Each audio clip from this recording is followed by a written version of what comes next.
마켓디너에 오신 여러분 환영합니다. 오늘도 함께 밤을 달릴 아나운서 유비아입니다. 오늘 우리 시장은 그야말로 힘든 시장이었다라고 볼 수 있을 것 같은데요. 이 원전주에 큰 조정이 나오고 차익 실현 매물이 좀 출회가 되면서 지수 하락을 견인했던 하루였습니다. 장중 방사능 같이 조금은 부정적인 이 테마가 부각받을 때 뭔가 좀 이상하다 싶었는데 뒤로 갈수록 초반에 반짝하고 하락하는 패턴이 나와줬습니다. 미국의 나스닥 선물도 하락하고 있었고 여러모로 좀 반등이 참 쉽지 않았던 상황이 아닐까라는 생각이 드는 하루입니다. 오늘 매매하셨던 분들이 모두 오전의 수익을 계속해서 지켜나가셨거나 오후의 손실을 최소화하셨기를 좀 바라봅니다.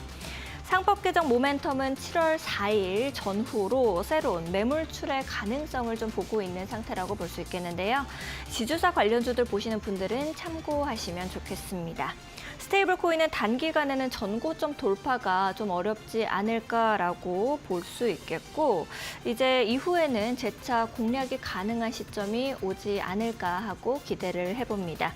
2차 전지와 로봇 관련주 조만간의 흐름이 생성이 될 수 있는지 그리고 전력기구 관련주는 현재 진행형인데 어디까지 가게 될지 오늘 저희 마켓 위너와 함께 똑똑한 투자 전략 세워가 보시죠.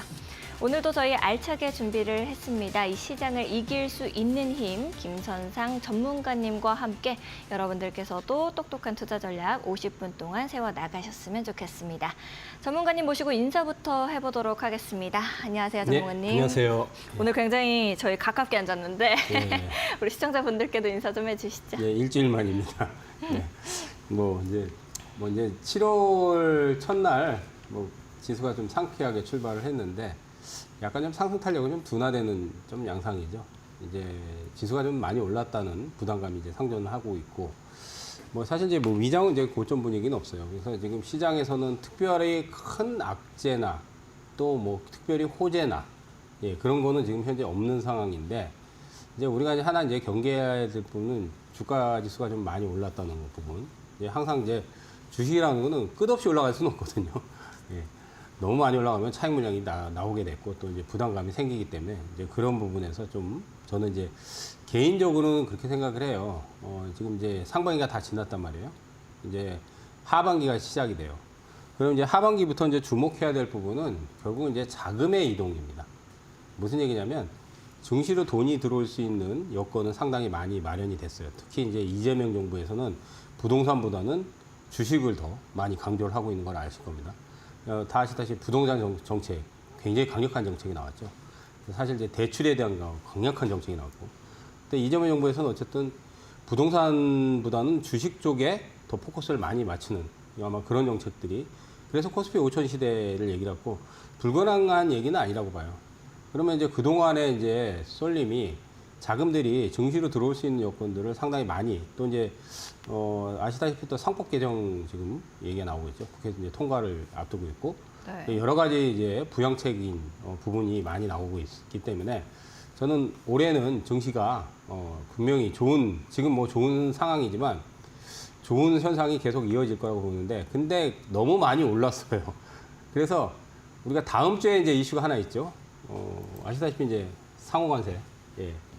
이제 트럼프가 밥 먹듯이 이제 관세 얘기를 맨날 하는데 요즘 좀 잠잠해요. 근데 이제 다음 주를 기억 이제 7월 9일이죠. 그래서 이제 상호 관세에 대한 이슈가 지금 시장 리스크로도 작용을 할 수도 있어요. 이제 아직은 우리가 이제 또 협상을 다 끝낸 게 아니거든요.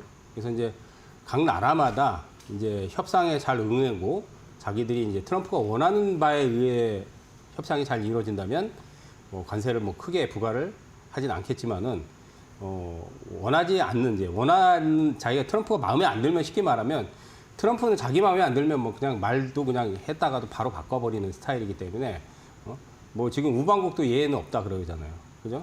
그래서 지금 다음 주가 이제 또 이제 그 상호 관세에 대한 유예가 될지 또 이제 협상이 또 계속 진행이 될지 어쨌든 그 이슈에 대한 부분은 분명히 또 영향을 미칠 겁니다. 일본도 지금 또 얘기를 나오고 있고, 뭐 일본 쪽에 또 압박을 넣고 있잖아요. 그러니까 우방국에도 절대 트럼프는 예가 없다고 저는 봅니다. 또 우리는 방위비라든지 협상 부분에서 상당히 많은 부분이 있기 때문에 지금은 이제 보니까 이제 수출은 그래도 상반기 잘 됐더라고요. 반도체 쪽이 또 살아났기 때문에 우리나라의 수출 제일 1위 품목이죠. 근데 일부는 철강이라든지 자동차라든지 이런 거는 품목 관세 부분에서 상당히 영향을 받기 때문에 어쨌든 다음 주에 이제 그 관세 이슈에 대한 부분 그런 영향도 분명히 탈 거라고 봅니다. 그래서 개인적으로는 사실 이제 개인적인 얘기예요. 지수가 한 3,000원을 깨고 내려와야 돼요. 근데 이제 지금 장이 강하기 때문에 그러진 않지만은 어쨌든 단기적으로 시세가 많이 난 것들은 좀 저는 이제 조심하자. 특히 이제 상반기에 우리가 주도주 역할을 했던 종목들, 뭐 예를 들어서 하나그룹주들, 그다음 방산주들, 그다음 뭐 조선주들, 그런 것들이 이제 시세가 굉장히 크게 났죠. 그런 것들은 이제 1차적으로 시세가 많이 났기 때문에 차익 실현을 하고 어느 쪽으로 자금이 이동하냐. 제가 이제 마케너뿐만 아니라 토요일 날 그 3대 천왕에서 나와서도 가격적 매력이 이제 좋은 쪽으로 아마 자금이 하반기에는 좀 이동을 할 거다. 이제 그런 조짐이 사실 벌써 보이고 있어요. 사실은. 지금 물 밑에서는 지금 바닥에서 이제 움직이는 것들이 단기간에 시세를 뽑아내진 않지만은 아무래도 자금이 그런 쪽으로 이제 1차적으로 시세가 크게 난 쪽에서 이제 차익 실현 관점으로 보고 그 자금들이 이제 빠져나오면 그러면 시세가 안 난 쪽으로 이동할 확률이 매우 높다고 봅니다. 그렇기 때문에 하반기는 가격적 매력이 크고 그다음 이제 또 한 가지는 이제 개별 이슈가 있는 것들이 요즘 움직여요. 왜냐하면 이제 요즘은 사실 큰 명분이 없거든요. 우리가 이제 뭐 관세 이슈도 다 아는 얘기고 뭐 러시아 우크라이나 전쟁은 장기화되어 있고 또 이란과 이스라엘의 전쟁도 이미 뭐 다 알고 있는 사실이고 새로운 뉴스거리가 없거든요. 그러다 보니까 이제 뭔가 좀 새로운 거를 많이 찾으려고 해요, 시장에서. 그러니까 새로운 거는 특별히 없는데 어쨌든 이슈가 있어야지 뭐 개별주에서 좀 붙는다. 그 다음 이제 또 한 가지 말씀드리면 코스닥하고 이번에 상반기에 보면 차별화가 좀 심해요.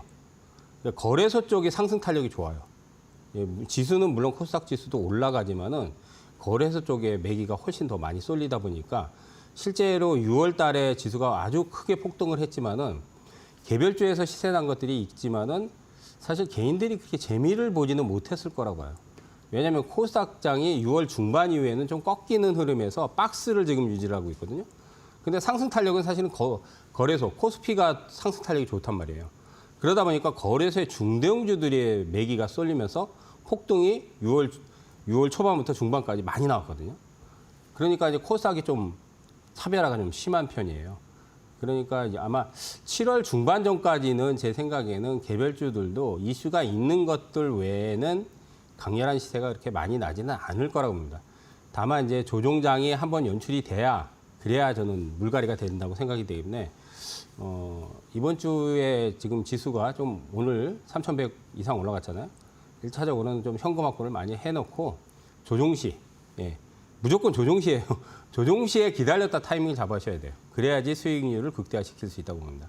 그래서 좀 현금 확보도 좀 필요하다 이렇게 좀 말씀드릴 수 있겠습니다. 알겠습니다. 지금 이런 시장 같은 경우에는 현금 확보를 해두고 살펴보는 것이 무엇보다 좀 중요할 것 같다라고 전문가님께서 말씀을 좀 해주셨는데요. 지금 시장은 우리가 이런 뷰로 보면은 좋을 것 같지만 일단은 그동안에 전문가님께서 우리한테 알려주셨던 이 종목들, 히든 종목들을 하나하나 좀 살펴보면서 이 종목 앞으로 계속 갈 수 있을지 지금 이 상황에서는 어떻게 보면 좋을지를 좀 타이트하게 잡아가면 좋을 것 같습니다. 첫 번째 종목부터 같이 좀 살펴보도록 하겠습니다. 4월 달에 말씀해 주셨던 종목부터 봐야겠죠. 4월 15일자 인스웨이브 같은 경우에는 이제 16.89% 고가 기준으로 상승 흐름 가지고 가고 있습니다. 전문가님께서는 그냥 종목만 말씀해 주시는 것이 아니라 솔직히 4월부터 꾸준하게 지금까지 이제 7월이 됐죠. 7월까지도 매번 말씀을 해 주셨던 종목인데 이 종목 가지고 계신 분들은 어떻게 좀 보시면 좋을지 이런 부분들 좀 짚어주실 수 있을까요?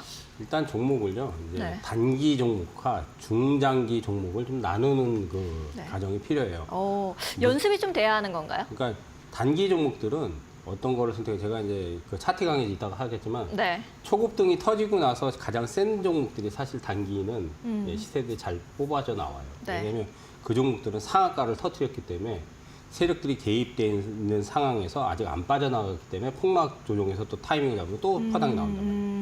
근데 이제 중장기 종목들은 어떻게 잡아야 되냐면 시세가 많이 안 난 것들 중에서 네. 굉장히 오랫동안 박스권을 그리거나 좀 횡보한단 말이에요. 거래량이 많죠. 근데 옆으로 좀 것들- 지지부진하게. 그렇죠. 예. 네. 그런 것들은 사실 단기 종목으로는 어울리지 않아요. 하지만은 좀 몇 달 묻어두면 네. 시세가 강렬하게 나올 수 있어요. 근데 몇 달 묻어둔다고 해서 무조건 터지지 않죠. 네. 뭔가 이슈가 있어야 되니까. 그냥 그대로 묻혀버리는 경우가 굉장히 많았는데요. 네. 우리가 이제 정시경원에 천장 3일, 바닥 100일. 네. 바닥은 수백일 동안.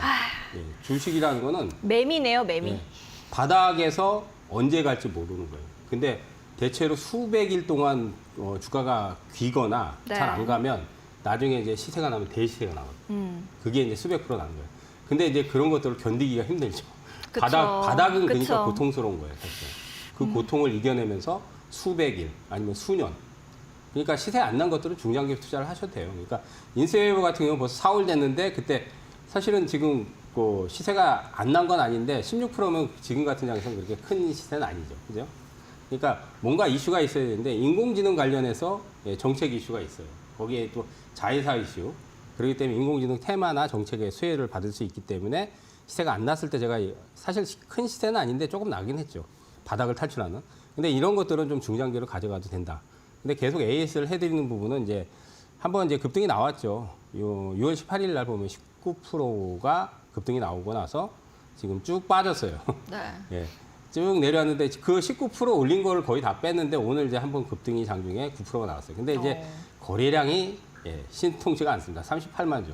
그러니까 이제 이렇게 급등이 나올 때는 한 몇백만 주의 거래량이 실려야 돼요. 네. 그래야지 자금이 들어왔다고 볼 수 있는 거예요. 근데 이제 여기서 19% 급등할 때는 자금이 그래도 들어왔죠. 왜냐하면 네, 거래량이 또 혼자 솟아있는데요. 예, 1000만 주가 터졌잖아요. 네. 그럼 저거는 물량이 누군가 들어왔다는 거예요. 그래서 이런 것들은 빠질 때 담아가면 이제 시세가 한 번 더 남아있다. 그래서 이제 제가 AS를 계속 해드린 근데 네. 생각한 것보다 빨리 안 가요. 예, 6,000원까지는 제가 파동 얘기를 했는데. 그래서 약간 이제 기도 매매네요. 예, 근데 이제 그냥 묻어두면 될 거라고 봅니다. 그냥 지금은 묻어두시고 제가 제시한 목표가까지는 네. 그냥 홀딩하시면 되겠습니다. 알겠습니다. 일단은 거래량 자체가 좀 크게 들어왔기 때문에 앞으로도 조금 더 노려볼 수 있는 종목으로 인수웨이브 말씀해 주셨고요. 또 다음 종목도 함께 살펴보도록 하겠습니다. 22일자 히든 종목이었죠. 아이스크림 미디어. 이거는 뭐 46%의 수익 다들 좀 보셨을 것 같은데 지금 이 종목은 어떻게 보면 좋을까요? 지금도 뭐 더 가져가도 되고요. 어, AS 는 46% 올라도요? 예, 그렇죠. 목표가를 달성을 시켰어요. 근데 네. 발이 느리다 그때 이제 얘기를 했는데 네. 이탈 교과서에 수혜주고 그렇죠. 뭐 정책 수혜도 있고 교육주 그러니까 교육 정책도 아마 나올 거예요 아마.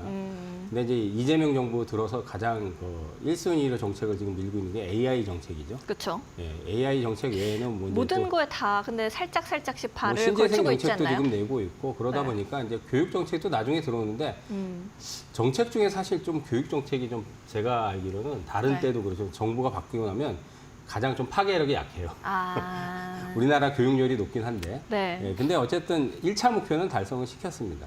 그 당시에. 근데 지금 2차 목표를 제가 AS를 이거는 매번 하고 있기 때문에 2차 목표를 25,000원까지 올렸어요. 그래서 25,000원까지 가져가시는데 뭐 무리가 없습니다. 근데 이거는 지금 보면 이제 거래량이 6월 달에 좀 올라갈 때 좀 늘었지만 거래량이 적어요. 하루에 10만 주가 안 되잖아요. 그러면 이런 거는 단기적으로는 적합하지 않죠. 그러니까 중기 투자로 가져가시면 됩니다. 지금 21선에 걸쳐 있는데 뭐 61선까지 내려오지 않는다. 61선 지금 17,000원이거든요. 저기까지 내려가지 않는다면 조정 감안하고 계속 보유 관점으로 보시면 되겠습니다. 근데 이제 신고가를 한번 내야 되겠죠. 22,000원을 뚫어주는 모습이 이달에 나와줘야 그래야지 또 25,000원 이상까지 또 올라가죠. 근데 어쨌든 지금은 추세는 유지하셔도 뭐 무방하다. 그리고 목표가 상향한 것까지는 그대로 유지. 전략을 말씀드리겠습니다. 알겠습니다. 이렇게 높은 상승률을 보여줬지만 앞으로 조금 더 봐도 되는 종목이라고 말씀해 주셨고 다음 종목도 같이 보도록 하겠습니다. 5월로 넘어가 볼게요. 5월 27일 한전기술 같은 경우에는 이제 제가 늘상 말씀을 드리지만 버스 떠났죠 이제. 네. 안 많이 되나요? AS를 해드렸기 때문에 정령 안 되는 건가요? 그 당시에 6만 1,000원, 2,000원대에서 네. 충분히 잡을 수 있었고 그 추천하고 나서도 한 일주일 동안은 잘 안 갔어요. 네. 한 5%도 빠지고 많이 빠지지는 않았지만 그러니까 그리고 나서 이제 한 20% 터지고 나서 더 간다 얘기했잖아요. 또 제가 6월달에 더 간다. 그리고 결국은 목표가 초과했고 네. 근데 저번 주에 제가 팔자는 얘기했습니다. 분명히 이제 팔아야 된다. 근데 이제 단기적으로는 21선 내려오면 또 반등은 나올 것 같아요. 지금 21선이 94,000원대인데 거기까지 내려오면 반등이 나올 거는 같은데 저는 12만 3,000원을 다시 넘어간다고 보지는 않습니다. 예. 원전에 대한 이제 정책 수혜는 실질적인 정책이죠. 정책 수혜를 받죠. 그러니까 한국전력 계열사들은 한전, KPS, 한전산업, 한전기술은 실제 원자력 설계를 하고 감리하고 이런 네. 것들 다 하잖아요. 그러니까 실제로 이번에 체코 원전 이런 것들도 이제 수주에서 직접적인 모멘트를 받거든요. 근데 시세가 많이 낮기 때문에 지금 원전 정책은 뭐 앞으로도 우리가 K 원전 해가지고 기술력을 해외에서도 인정을 받았기 때문에 수주가 더 많이 늘 수 있다고 저는 생각은 해요. 하지만 이제 주가는 또 먼저 반영을 해서 많이 올랐기 때문에 네. 어느 정도 또 조정 과정을 거쳐야 되니까 그래서 지금은 내려오면 단기적으로는 공략 포인트 한번 잡아도 된다. 근데 만약에 올라가면 또 11만 원대나 12만 원 근처에 올라가면 그때는 팔아야 됩니다. 저거를 또 넘어가가지고 뭐 15만 원 목표가, 뭐 16만 원 목표가 이렇게 잡지 마시고 또 분명히 저는 일주일 전에 차익 관점으로 얘기를 해드렸기 때문에 참고하시고 단기적인 공략은 이번 주에 좀 빠지면은 가능하다. 그거를 말씀드리겠습니다. 단기적으로만 좀 가능하고 아무래도 좀 너무 이 차트 자체가 스키 점프대처럼 굉장히 각도가 좀 가파르니까 빠르게 이거는- 올라갔어요, 진짜. 그니까요. 아, 저도 또 깜짝 놀랐어요. 그걸 맞추셨으니까 또 얼마나 놀라셨겠어요. AS 할 때 이제 이거 더 갑니다 했는데 네. 그냥 그 다음 날 바로 날아갈 줄은 그러니까요. 상상도 못했죠. 어쨌든 이제- 뭐 이데일리의 힘인 것 같습니다. 멘트 좋으십니다. 그러면 다음 종목도 또 바로 보도록 할게요. 27일자에는 이제 오셔서 한 번 더 방송을 해주셨던 건데 또 이틀 후에 방송을 또 해주셨습니다. 제주은행 그때는 말씀해 주셨고 이 주가 약간 황금주가 아니었나. 제주는 날아갔죠. 네. 그리고 더 간다고 해요. 이것도 똑같이 그러니까요. 한정기술도 더 간다고 얘기했어요. 그러니까 왜 그러냐면 대주주가 바뀌었는데 도전 비중이 대주주인데 굉장히 좋은 회사예요. 네. 좋은 회사인데 이번에 금융주들도 꽤 많이 상승했는데 제주은행 같은 경우 최대주주가 바뀌고 그 또 이제 대주주가 또 돈 많은 장사 잘 되는 회사잖아요. 네. 그러면 좋은 모멘텀이잖아요. 근데 또 제주은행이 다른 금융주보다 지방금융주에서 이제 시세들이 또 한번 터질 때 강력하거든요. 근데 그때 추천할 때 가지도 않았어요. 네. 또 관심도 없었잖아요. 근데 그러니까. AS 할 때 제가 또 갈 죄송스럽지만. 거라고. 근데 저번 주에는 팔자는 얘기 또 했죠. 네. 팔아야 되겠죠, 이제. 어. 팔고 나오셔야죠. 그러면 근데 이제 이주- 14,000원 이하로 한번 내려오면 트레이딩 네. 관점으로는 접근을 할 수는 있어요. 근데 이제 지금 17,000원 고점을 또 뚫고 날아갈 것 같지는 않아요. 네. 그래서 이제 차익 관점으로 보시고 그렇게 좀 생각을 하시면 좋을 것 같습니다. 이 주에 주셨던 한전기술과 제주은행 같은 경우에는 이제 가파르게 빠르게 또 올라가 주기는 했던 황금 종목들이지만 그래도 이제는 차는 떠났다. 맞죠? 그렇죠. 근데 누가 제주은행 이런 거 추천해가지고 이렇게 80, 단기간에 그러니까요. 80% 90% 터질 거라고 누가 생각했어요. 정말 이날 근데 저는 이 예감을 방송하면서- 했어요. 네. 왜냐하면 이제 차트 잠깐만 띄워보면 이제 그 4월달에 29.60이라는 그 상한가가 나왔어요. 4월 18일 날. 네. 은행주 중에 상한가 나오는 종목 없잖아요. 그러니까요. 그러면 여러분들이 물량이 들어왔구나. 근데 물량이 들어오면 날아가는 게 아니에요. 물량 들어오면 제가 팁을 주가를 빼요. 뺀단 말이에요. 그래서 거기서 물량 들어왔구나 하고 거기서 탁 들어가면 물린단 말이에요. 그러니까 거기서 폭락이 나올 때까지 아니면 조정이 좀 세게 나올 때까지 기다리는 거예요. 근데 이제 그런 데서 이제 이렇게 만약에 빠질 때 들어가서 물리잖아요. 그럼 손실이 나겠죠. 거기서 물려야 돼요. 그러니까. 크게 들어오는 물량들은 그러니까 한전기술 같은 경우 추천하고서 한 5% 내려갔거든요. 거기서 바로 잡아서 한 5% 손실 나요. 그러니까 그런 데서 물리셔야 돼요. 그래야지 대박을 터뜨릴 수 있는 거예요. 여러분들이 올해 투자 포인트는 물려야지 대박을 터뜨리고 돈을 많이 벌어요. 근데 물리는 거를 이렇게 막 이렇게 고점에서 막 지금 뭐 80%, 90% 올라갔는데 저런 데서 물리라는 게 아니에요. 1차 파동 이후에 물량이 들어온 것들은 분명히 주가를 뺍니다. 반드시 빼요. 근데 전문가들은 이제 차트 좋다고 추천하잖아요. 그럼 거기서 이제 10%, 20% 물린단 말이에요. 어? 근데 그거 감안하고 거기서 투자 포인트 잡아야 되는 거예요. 우리가 주가라는 거는 세력이 개입하면 어디까지 뺄지 몰라요. 근데 그걸 차트로 선긋기 하고 있으니까 네. 답답한 노릇이죠. 선긋기 해봐 제가 안 맞는다 그랬잖아요. 차라리 기다렸다가 빠질 때 분할로 들어가서 물리세요. 예, 그러면 돼요 그냥. 기업이 망할 것도 아닌데. 네. 멘트가 오늘 너무 좋으시네요. 어쨌든 2보 전진을 위해서 1보 후퇴를 하는 것이 이제 살짝 물릴 때 들어가는 거 말씀을 좀 해주셨습니다. 모든 투자자들은 하나 말씀드리면 네. 물리고 싶은 투자자는 단 한 명도 없어요. 그렇죠. 저도 마찬가지고. 그렇죠. 그런데 모든 투자자는 다 대박을 내고 싶잖아요. 그쵸. 그거는 가다한 욕심이에요. 그러니까. 혼나는 기분이네요. 가다한 욕심이니까. 그러니까 진짜로 이게 괜찮은 기업이라면 내가 들어가서 물려야 되겠다. 아예 애초에 그런 생각을 갖고 투자를 해야 돼요. 그러니까 투자는 그렇게 해야 되는 거예요. 근데 물려도 뭐 30%, 40%, 50% 물리면 안 되겠죠. 네. 근데 내가 감내할 수 있는 수준 10% 정도 감내하면 돼요. 그냥 그 정도 물리면 괜찮다고 생각하시면 돼요. 그러면 대박 낼 수 있어요. 그러면. 그 정도는 우리가 좀 마음에. 그렇죠. 예. 근데 다 매수하면 안 물리고 바로 올라가고 전혀 손실 없이 하다 보면 그렇게 되긴 하지만 그게 네. 매번 그렇게 될 리가 없죠. 주식 투자가 그렇게 매번 되면은 뭐 네. 하는 사람 다 빌딩 사게. 맞습니다. 좋은 말씀이신 것 같아요. 다음 종목도 또 바로 보도록 할게요. 6월 17일자 히든 종목이었죠. SKAI. 이 종목 역시도 무슨 50%가 넘는 수익률입니다. 이것도 뭐 추천하고 나서 한 3, 4일 동안 안 가다가 네. 3, 4일 딱 지나고 나서 진짜 미친 듯이 저는 터졌죠. 이때쯤 됐었을 때는 살짝 무섭더라고요. 어떻게 이렇게 하시지? 생각이 들었어가지고. 그러니까 이슈가 있으면 돼요. 그러니까 대형주가 네. 아닌 개별주는 뭔가 이슈거리를 찾아야 되는 거죠. 근데 시세 안 난 것들을 집중적으로 봐야 되고 네. 시세가 낮냐 안 낮냐는 저점에서 상승률을 보면 돼요. 그러니까 저점에서 우리가 지금 같은 장에서는 저점에서 상승률이 10%, 20%, 30%는 많이 올라온 게 아니에요. 그냥 바닥 탈출한 거예요. 근데 저점에서 아까 이제 뭐 한정기술처럼 뭐 90%, 100% 가까이 났다. 네. 아니면 뭐 스키점프 대처럼. 예, 150%, 200% 났다. 그러면 그건 되게 부담이잖아요. 그쵸. 그것도 뭐 한 따라 붙기가 그러니까 좀 한 무섭죠. 6개월마다 그러니까 6개월 기간이 걸려가지고 200% 갔다. 그런데 그건 부담이 아니에요. 네. 왜 기간이 오래 걸렸으니까. 그런데 6개월이 아니라 단 일주일 아니면 2주 만에 갔잖아요. 그니까요. 그러면 그건 상당히 부담이죠. 그러니까 그런 거를 포인트를 잡아야 되는 거예요. 그런 거를. 저점에서 어느 정도 올라왔더라도 이 정도면 바닥 수준이거나 바닥 탈출 수준이다. 네. 그럼 그런 것들은 조정 시에 겁을 낼 필요가 없죠. 그래서 아까도 한 4%, 5% 물리는 건 괜찮아요. 10% 정도 물려도 괜찮습니다. 대신 너무 내가 감내할 수 없는 수준이다. 한 20%제 생각에 20% 넘어가면 좀 부담감이 커지겠죠. 물려도. 네, 그렇죠. 근데 10%대 물리는 것도 괜찮아요. 10%대도요. 네. 터질 수 있다면. 네. 그게 핵심 포인트입니다.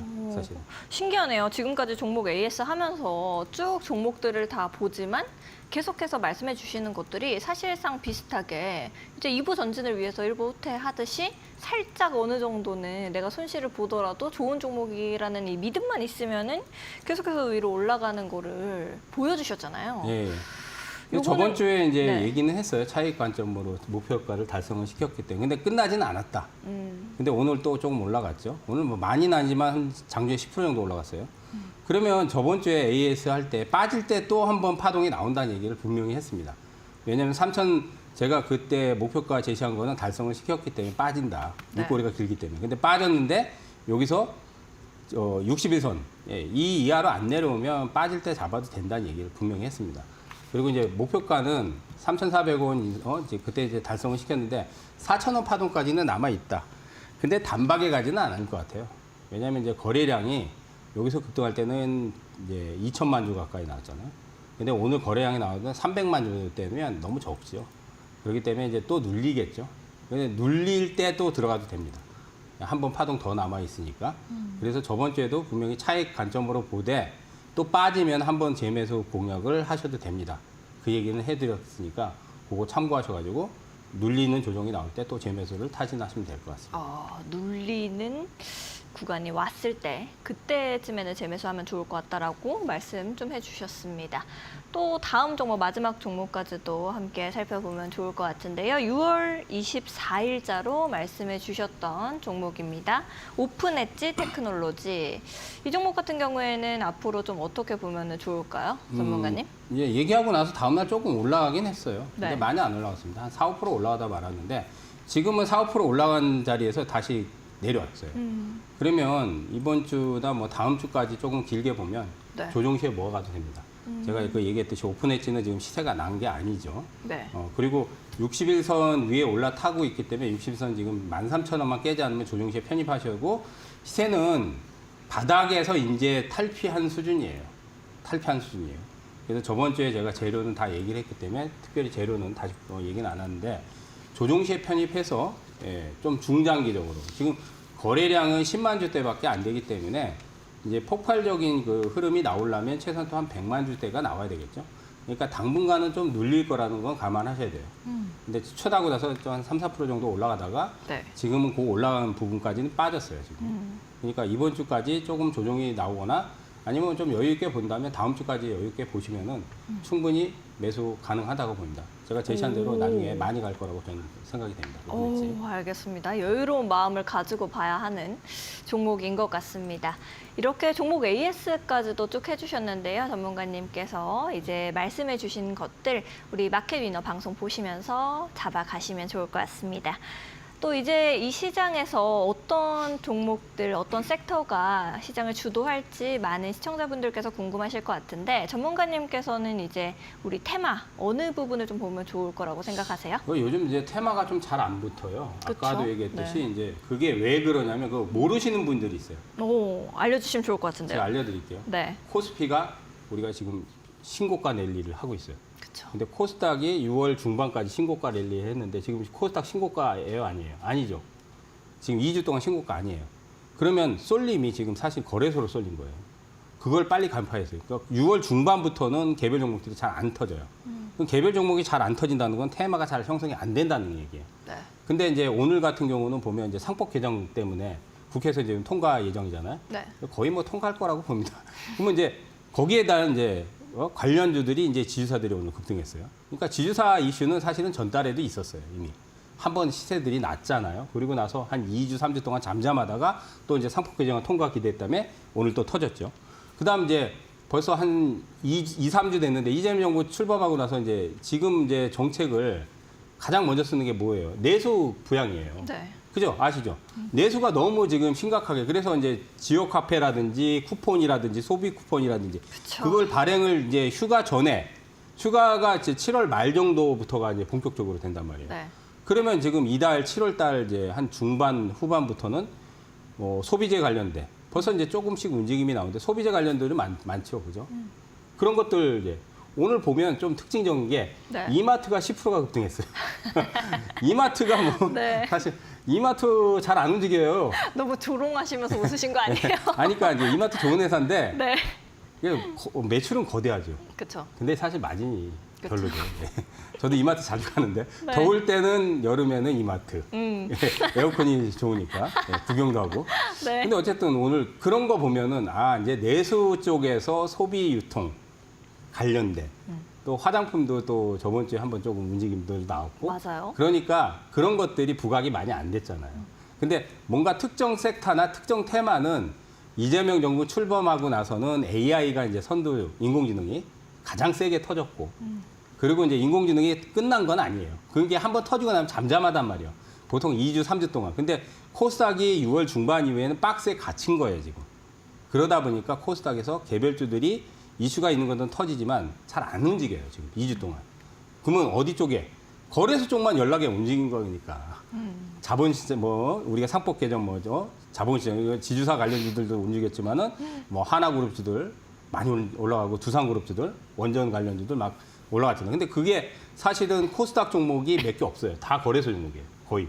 보세요. 거래소 상장 종목. 근데 개별 종목이 아니에요. 중대형주예요. 중대형주. 시가총액이 몇십 조짜리들이 빵빵 터졌잖아요. 네. 그러니까 장은 좋은데 6월 중반부터는 재미가 없어. 개별주들이. 6월 한 초반 중반까지는 괜찮았어요. 근데 중반 넘어서부터는 좀 그런 양상이 크기 때문에 지금은 모듈론 쪽 아까도 얘기했듯이 그런 쪽을 보시고 소비재 쪽. 그다음 이제 2차 전지 같은 경우도 사실 업황은 안 좋은데 네. 캐즈업이 이제 제 생각에는 내년엔 돌파될 거예요, 아마. 드디어요. 네. 왜냐하면 에너지 저장 장치라든지 네. 그다음 이제 우리가 나트륨 이온 배터리도 있지만 전고체 배터리가 아마 상용화 될 거예요, 아마. 네. 그리고 지금 벌써 중국에서는 중국이 지금 기술력이 되게 좋아요. 그 그러니까요. 전고체 배터리 지금 탑재한다 그래요, 벌써. 네. 그러니까 벌써 기술력에서 벌써 중국이 막 치고 나간단 말이에요. 그러면 그 캐립 충분히 돌파해요. 아마 내년도에 그러면 2차 전지주들은 지금 바닥이에요. 완전 바닥이에요. 그러니까 그런 것들 보시면 돼요. 예, 그런 것들. 근데 이제 그런 것들은 바닥에서 지루하겠죠. 네. 근데 좀 중장기 투자로 가져가시면 되고 단기는 제가 얘기했던 1등 대장주. 네. 예, 세게 선인 것들. 어. 그건 이따가 또 예, 대장주들 또 얘기를 해드리겠습니다. 알겠습니다. 전문가님께서 이렇게 좀 깔끔하게 정리를 해주시면서 우리 시장에서 어떤 이제 섹터가 주목을 받을 수 있는지 깔끔하게 정리해 주셨습니다. 내수 소비재 관련주들 그리고 상법 개정안, 2차 전지 캐즘까지 여러분들도 파악해 나가시면서 섹터 보시면 좋을 것 같습니다. 본 방송에서 제공하는 정보는 투자 판단을 위한 조언일 뿐 투자 결정과 결과에 대한 책임은 투자자 개개인에게 있음을 알려드립니다. 저희는 전문가님의 차트 강의로 다시 돌아오도록 하겠습니다.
자, 이제 차트 강의로 들어가서 차트는 여러분들 타이밍을 잡는데 아주 유용한 도구입니다. 하지만 이제 차트는 예측의 도구가 아니에요. 예측에도 안 맞을 때도 많아요. 하지만 이제 차트는 무기예요. 왜냐하면 차트가 없으면 타이밍을 잡는데 뭘로 하겠어요? 뭐 실적으로 타이밍을 잡을 수는 없죠. 그죠? 그래서 유용한 도구면서 무기. 그래서 제가 차트 강의를 할 때 이제 1등급 대장주를 많이 얘기하죠. 1등급 대장주는 우리가 시장에서 가장 강렬하게 시세가 터진 것들. 근데 이제 강렬하게 터졌는데 그걸 왜 하냐? 너무 위험하지 않냐? 그렇게 생각하시는 분들이 있는데 그렇지 않아요. 변동성은 좀 크긴 해요. 하지만 고수익을 단기에 내려면 바닥주는 중장기로 3개월, 6개월, 1년 뭐 이렇게 기간적으로 오래 들고 가면 데이세를 내는 경우가 있지만 그게 언제 갈지 몰라요. 그게 나쁘다는 건 아닙니다. 근데 그거는 단기에 적합하진 않아요. 근데 단기에 적합한 것들은 시세가 강렬하게 분출되고 나서 이런 패턴, 특히나 이제 상한가를 친 종목들. 그러면 상한가를 친 종목들을 뭐 밑에서 선점했으면 좋겠지만은 우리가 선점 못했다고 포기를 하는 게 아니죠. 여기서 상한가, 연속 상한가 나왔죠. 지금 고점 쳤단 말이에요. 이게 이제 오브젠이에요. 이거는 제가 이제 뭐 여러 번 여기서도 강의를 했을 거예요. 오브젠. 이 종목이 이제 이재명 정부의 AI 관련해서 왜냐하면 이제 네이버 우리가 하이퍼X 거기에 개발자 분이 이제 이 AI 수석으로 이번에 왔잖아요. 그죠? 그래서 이재명 정부에서 강력하게 AI 정책을 밀고 있기 때문에 거기에 관련 수혜주들이 이번에 초급등 랠리를 펼쳤습니다. 근데 그 중에 또 한 종목이죠. 그래서 지금 고점은 나왔지만은 이런 것들을 폭락시에 노리는 거예요. 그러니까 이건 단기에 단기. 여기 들어가서 여기 이제 7, 8% 폭락할 때 들어가서 다음날 이제 10% 차익을 했어요. 아침에. 여기 10% 급등했어요. 그리고 나서 또 여기서 7% 이상 또 빠졌어요. 또 들어가서 또 10% 차익했어요. 10% 차익했어요. 그리고 나서 이번 주에 또 들어가라 그랬어요. 또. 그러니까 차익을 2번 한 거죠. 차익을 2번. 예, 10%씩 차익을 2번 했어요. 이런 게 이제 단기 매매 공략이죠. 그러면 이걸 왜 하겠어요? 예? 1등 대장주니까. 제일 세게 터진 종목들을 공략하는 거예요. 그걸 이제 제가 이제 실시간 라이브 방송에서 예, 진행을 합니다. 예. 매일매일 하니까 예, 잘 찾아보세요. 매일매일 하니까. 이번 주에 보면 21,000원 이하에서는 또 저점이 또 나오고 있죠. 물론 이제 여기를 깨고 내려가면 좀 심한 하락이 나올 수도 있는데 이렇게 이제 강렬한 파동을 낸 종목들은 폭락 이후에 2차 파동이 나온다고 제가 얘기했죠. 그러면 이번 주에는 거래량이 아직은 수반이 안 되고 있죠. 그러면 21,000원 이하에서 공략을 하면 한 번 또 파동이 또 나옵니다. 근데 거래량이 늘어야 되겠죠. 이번 주에 3일 정도 남아 있으니까 3, 4일 동안은 포인트를 또 잘 보세요. 일단 어쨌든 실시간 라이브 방송에서는 2번의 차익을 하고 또 이번 주에 또 한 번 단기적으로 21,000원 아래 조정해서 또 포인트를 잡았습니다. 어제도 아마 21,000원 이하로 내려왔을 거예요. 보시면은 그죠? 어제 25,500원 충분히 잡을 수 있죠. 2만 원 근처에서 충분히 잡을 수 있죠. 자, 이번 주에 단기 매매 포인트를 잘 잡아보시기 바라겠습니다. 자, 그다음 이제 또 한 종목. 이거 아주 유명한 종목인데 이것도 지금 1등 대장주로 아주 울거먹고 있는 저는 이제 차익을 벌써 두 번이나 했어요. 카카오페이. 이거 제가 이제 마켓디너에서도 얘기했고 신대가 투자비법에서도 한번 얘기했어요. 이날 마이너스 11%가 빠졌습니다. 마이너스 11%. 그럼 이날 왜 들어가겠냐? 여기서 상한가 나죠. 근데 이제 이번에 카카오뱅크, 카카오그룹주들이 다 급등했어요, 사실은. 카카오뱅크도 있고, 카카오도 있고, 카카오그룹주들이 다 급등했는데, 카카오그룹주 중에서 페이가 스테이블 코인 관련해서 이슈가 있고, 그러다 보니까 가장 강렬한 시세가 나오면서 상한가 터졌어요. 카카오나 카카오뱅크도 급등을 했지만 상한가 안 나왔습니다. 6월 달에 뒤져보세요. 상한가 안 나왔어요. 근데 이 종목만 상한가 나왔어요. 그러면 1등 대장주 맞죠? 맞습니다. 그래서 여기서 11%대 공략을 했는데 사실은 그날 마이너스 3에서 5%대 들어갔는데 당일날 11% 빠지더라고요. 그래서 제가 아까 그 얘기 있잖아요. 1등 대장주 물리라고. 그 물렸어요, 사실은. 물렸는데 어떻게 됐습니까? 상한가 치고 그 다음날 20몇 %도 여기 이것만 해도 70%가 넘어요. 이것만 해도 70% 넘어요. 그러면 적게 먹었다고 쳐도 3, 40%는 먹겠죠. 이런 데서 들어가면. 그죠? 자, 그런데 이번 주에 또 타이밍이 또 나오죠. 그래서 어제 보면 어제 폭락했단 말이에요. 그죠? 자, 보세요. 어제 10.4%. 그 다음 저번 주 금요일 날 16%. 자, 근데 어제 들어가라고 했어. 어제 들어가라고 했는데 오늘 오전에 몇 프로가 나오냐면 9.78%. 어제 10% 이상에서 급락을 할 때 들어가라 그랬어요. 또 들어가라 그랬습니다. 그러니까 여기서 들어가서 차익하고 어제 10% 급락 차익은 했어요. 그러니까 6월 달에 차익은 했는데 또 들어가라고 한 거예요. 왜? 1등 대장주니까. 1등 대장주는 한 번에 안 죽잖아요. 제가 누차 얘기죠. 그러니까 차익 한 번 하고 나서 또 이번 주에 또 빠지면은 또 공략 포인트 또 나오는 거예요. 만약에 7만 원까지 내려가거나 7만 원 깨도 매수해도 됩니다. 안 죽어요. 안 죽습니다. 근데 7만 원까지 지금 안 내려가죠. 그러면 7만 5천 원은 깨잖아요, 지금. 어제 깨졌단 말이에요. 그래서 어제 들어가라고 하고 오늘 9.7%가 나왔죠. 그거 아침에 나온 거야, 아침에. 그래서 개장하고 나서 9시에서 10시 사이가 항상 매도 포지션이 제일 좋을 때예요. 왜냐하면 아침에 튀어나가면 이 시간대에 수급이 제일 세게 붙어요.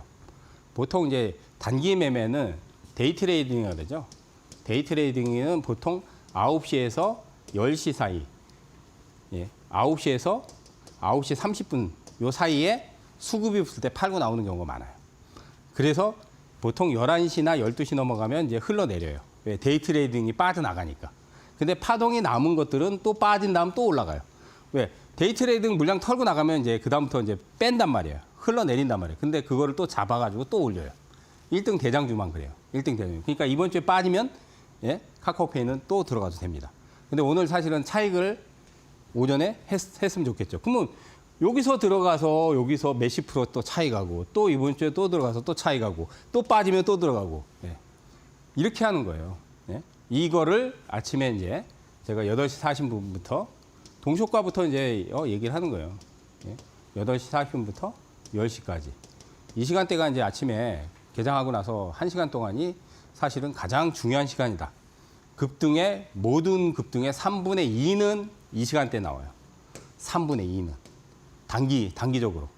그래서 이제 만약에 급락할 때 매수했는데 개장하고 나서 10시 안에 폭등하잖아. 그럼 그때 팔아먹기가 가장 좋은 거예요.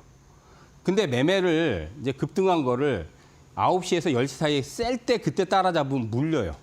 그래서 여러분들이 매수는 2시나 2시 반 정도 해도 돼요. 빠질 때. 급등할 때 말고 조종장 때만. 예, 그래야지 고수익을 있습니다. 근데 오늘 같이 지수가 50포인트 장중에 막 40포인트, 50포인트 올라갔잖아요. 그럴 때 아침에 매매하지 마세요. 물려요. 100% 물려요. 그럼 언제 하냐? 저번 주에 같은 경우는 지수 한 30포인트, 40포인트 빠지는 날 있잖아요. 그죠? 그럼 그럴 때 하는 거예요. 그럴 때 매수해가지고 개장할 때 이제 팍 이렇게 튀어나가잖아요. 그럼 비싸게 팔아먹는 거예요. 예? 물론 이제 1등 대장주 같은 경우는 이렇게 이제 상한가 나왔을 때는 하루나 이틀 정도 더 홀딩을 해도 됩니다. 근데 이제 상한가가 안 나오면 이제 그날 개장하고 나서 아침에 팔아먹는 거죠. 예, 그게 아주 가장 강력한 매매 기법이 되는 거예요. 어렵지 않습니다. 그러니까 1등 대장주를 급등할 때 들어가는 게 아니라 폭락할 때 들어가시면 돼요. 폭락할 때. 잡다 보면 물리는 경우도 있어요. 그 물려도 괜찮아요. 예, 그리고 물려야지 대박이 터집니다. 대장주는. 근데 제가 얘기했듯이 1등 대장주가 아닌 거는 손대지 마세요. 예. 7월 중반까지는 아마 1등 대장주 아닌 거를 손대면 손실이 많이 날 확률이 상당히 높습니다. 예, 그거 참고하시고요. 자, 인디F. 이것도 마찬가지로 여기서 쭉 빠질 때, 이거는 제가 이제 대북 관련주 테마로, 사실은 이제 이번 주에 토요일 날 또 이제 3대 천왕 나갔는데, 이게 3대 천왕에서 추천한 거예요, 이거. 2주 전에. 그 당시에 이제 왜냐면 이제 이재명 정부에서는 북한과의 교류는 아니지만 대화할 확률이 높죠. 윤석열 정부에서는 아예 쳐다도 안 보지만. 그러니까 분명히 대북 정책이 들어온다고. 그러니까 개성공단 관련주라든지 아니면은 과거에 이제 우리가 지원도 많이 했기 때문에 농업 관련주라든지 뭐 그런 것들이 이제 사실 대북 관련주죠. 거기에 이제 수혜를 받을 수 있는. 근데 사실 이제 기대감에 움직이지만 어쨌든 여기서 타이밍을 얘기했는데 여기 이제 마이너스 8% 내려갔어요. 26% 급등했죠. 오늘도 25% 급등했어요. 대박 터졌죠, 지금. 근데 2주 전에 얘기했어요. 여기서 잡았으면 물렸어요, 사실은. 아까 얘기했지만 8, 9% 물렸잖아요. 여기서 얘기했는데. 근데 이건 3대 천왕에서 얘기한 종목이에요. 그래서 제가 1,500원 이상까지 파동이 남았다 그러는데 오늘 좀 밀리긴 했지만은 목표가를 더 상향을 해도 돼요. 조정받을 때 또 들어가도 돼요. 왜냐하면 대북 정책 수혜주들은 아직은 파동이 끝나지 않았습니다.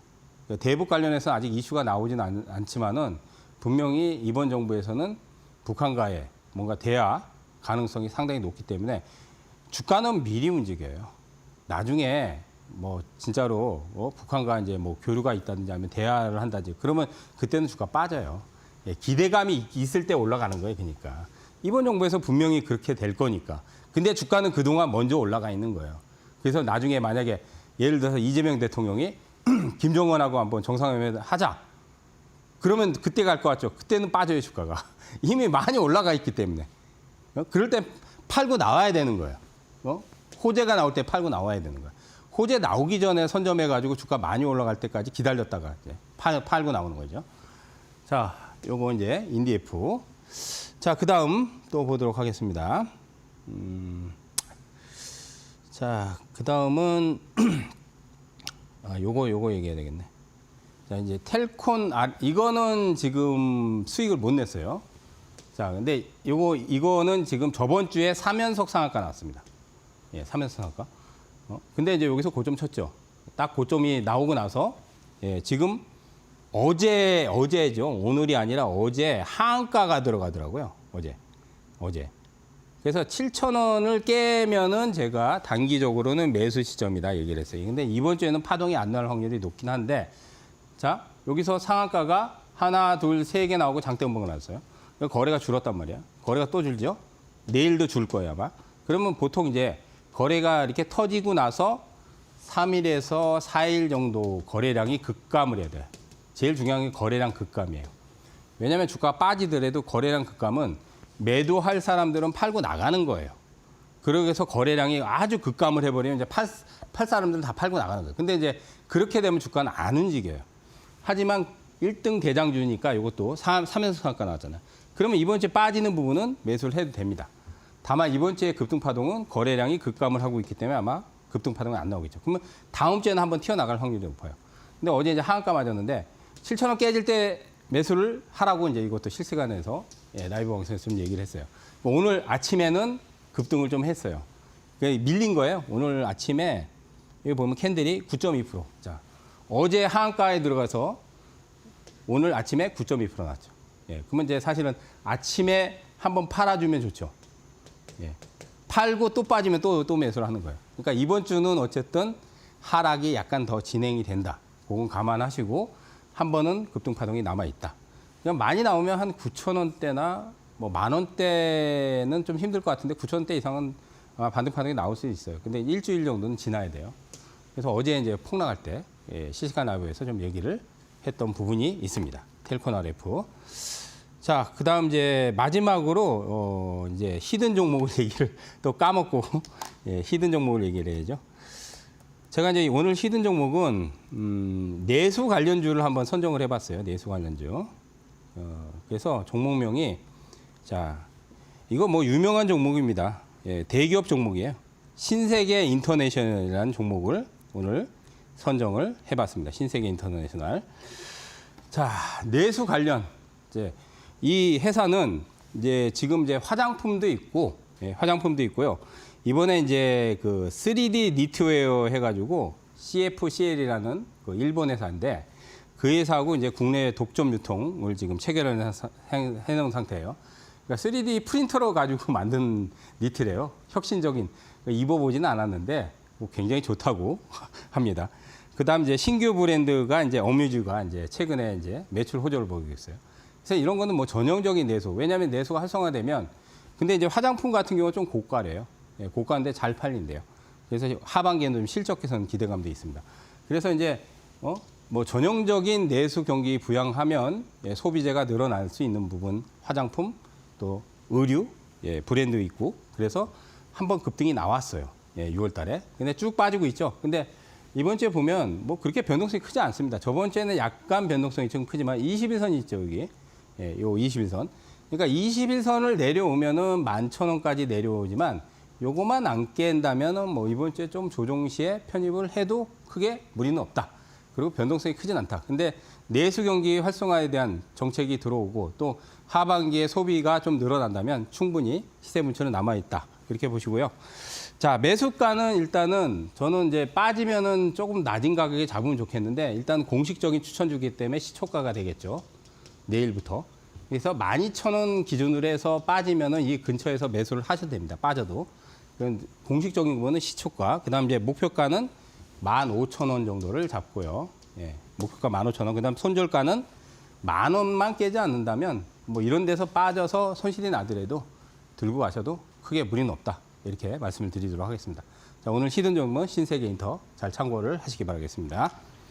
알겠습니다. 우리 전문가님께서 내수 관련주인 이 신세계 인터내셔널 가격선까지도 이렇게 잡아주셨으니까요. 다시 한번 더 확인해 보시면 좋을 것 같습니다. 하반기에 시세 분출해 줄 수 있는 종목으로 꼽아주셨으니까 또 벌써 하반기라고 말하기가 또 좀 그렇지만 벌써 7월입니다. 여러분들께서도 좋은 매매 하셨으면 좋겠네요. 오늘 함께 전략 잡아주신 전문가님과는 여기서 인사 좀 드리도록 하겠습니다. 전문가님 감사드립니다. 네. 오늘 마켓디너에서 준비한 소식은 여기까지입니다. 저희는 더욱더 알찬 내용들과 함께 내일 밤 10시 다시 여러분들을 찾아뵙도록 하겠습니다. 시청해주신 여러분 고맙습니다.